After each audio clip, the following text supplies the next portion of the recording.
अब भाई आज का दिन है ना इंडियन गेमर्स के लिए दिवाली से कम नहीं था, क्योंकि वरुण माया ने एक भयंकर अनाउंसमेंट हम पे ड्रॉप कर दी जिसका नाम था प्रोजेक्ट 11A और एनिमे रिवील हुआ। इसका नाम है अनलीश द एवेटार और ये ट्रिपल ए गेम होने वाला है इंडिया से।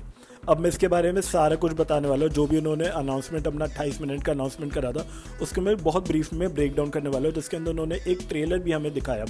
अब स्टोरी क्या है कि वरुण और रोहन माया को फाउंडर्स है ईओस ग्रुप के, और उन्होंने उनकी ही बूटस्ट्रैप कंपनी है ये जिन्होंने ये गेम बना, अपना पहला ट्रिपल ए गेम, जो कि हमें देखने से तो लग रहा है सोल्स लाइक, लेकिन हम आगे नहीं बढ़ते, धीरे धीरे मैं सब कुछ बताता हूँ।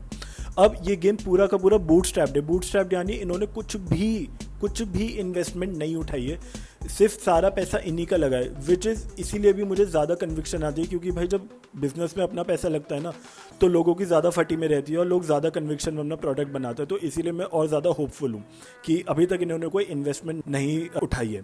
ठीक है, अब जो कि हमें सारी की सारी फुटेज दिखी है वो एक अर्ली अल्फा बिल्ड है और सारा का सारा अनरियल इंजन पे दिखाया है, जो कि हम डिटेलिंग वगैरह में देख के बता भी सकते हैं। कि यार आप पडल्स देख सकते हो, आप इनके फ्रूट्स वगैरह के वेंडर्स देख सकते हो, आप गलियाँ देख सकते हो। जो भी इसका पूरा टाउन उन्होंने 3D मैप के ज़रिए हमें दिखाया है वो इतना अच्छा डिटेलिंग में दिखाया है, वो सारा का सारा कमाल अनरियल इंजन का ही है।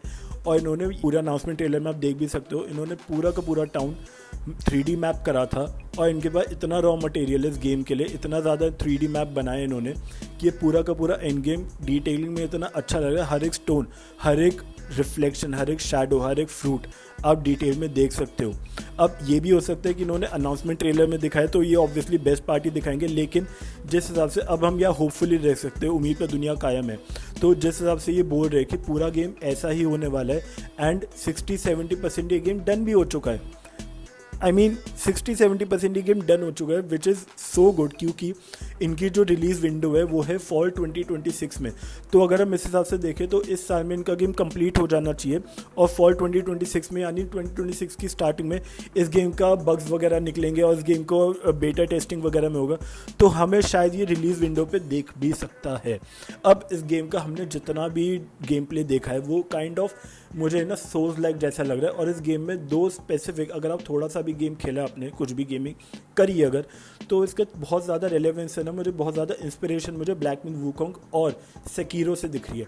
अब इंस्पिरेशन लेना दिक्कत की बात नहीं है, आपको ब्लेटेंटली कॉपी नहीं करना। इंस्पिरेशन अगर आप किसी चीज़ से ले रहे हो तो उसमें कोई भी खामी नहीं है, एज लॉन्ग एज आपका प्रोडक्ट ऑथेंटिक है इन जनरल और आप बढ़िया चीज़ इंस्पिरेशन ले रहे हो, है ना। तो इसके अंदर जो एक हमें श्राइन का काइंड ऑफ एक चेक पॉइंट का हमें चीज़ दिखी है, श्राइन, वो हमें ब्लैक मिथ वुकोंग से डायरेक्टली दिखी है, डायरेक्टली इंस्पायर्ड है।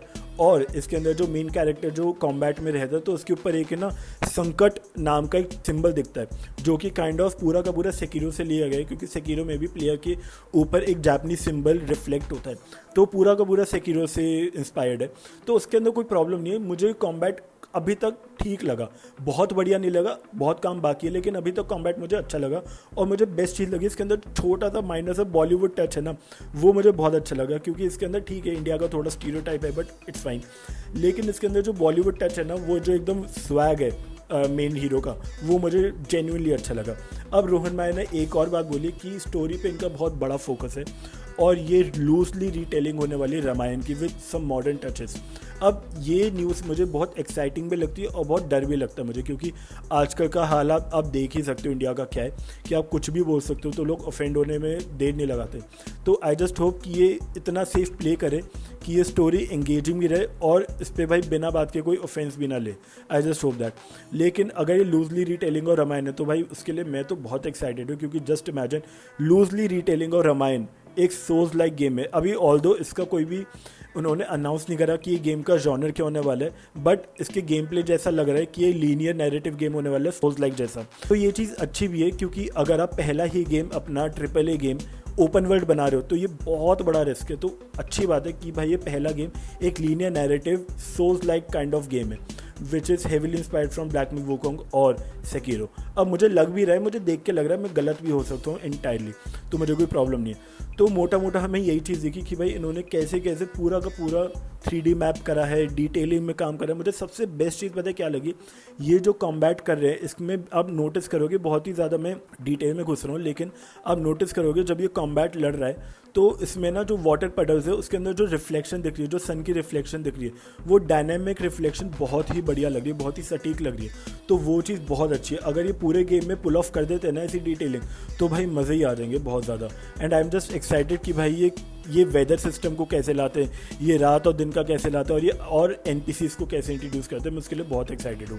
अब ये एक गेमर अपनी होप्स और वरीज अब शेयर करना चाहता है। अगर कोई भी उनकी क्रिएटिव टीम से या फिर अगर वरुण या रोहन माया में से कोई देख रहा है तो यार मज़े आ जाएंगे। लेकिन मैं अपनी कुछ वरीज और होप्स शेयर करना चाहता हूँ इस गेम को लेकर।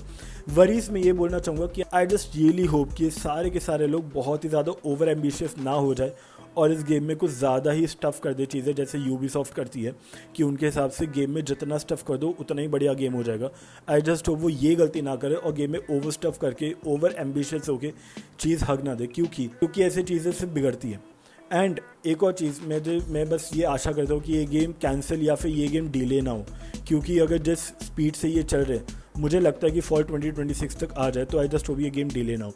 अब मैं कुछ अपनी होप्स शेयर करना चाहता हूँ। पहला मैं ये बोलना चाहूँगा कि यार आई जस्ट होप कि ये कुछ चीज़ों पे बहुत ज़्यादा अल्ट्रा ध्यान दे। पहला, ये कॉम्बैट में बहुत ध्यान दे, क्योंकि ये एक कॉम्बैट और स्टोरी हैवी गेम होने वाला है। तो मैं बस ये चाहता हूँ कि कॉम्बैट में बहुत ज़्यादा डिटेल में जाए, कॉम्बैट में बहुत ज़्यादा ध्यान लगे, क्योंकि इस गेम पे पूरी दुनिया की नज़र होगी। पूरी दुनिया इतने दिग्गज गेम खेल के बैठी हुई है ना, तो आई जस्ट डोंट वांट कि इंडिया से कोई AAA गेम है और बहुत ही मीडियोकर कॉम्बैट के साथ है। तो कॉम्बैट कम दो, कम वेरिएशन दो, लेकिन वो कम वेरिएशन भी ना बढ़िया होनी चाहिए।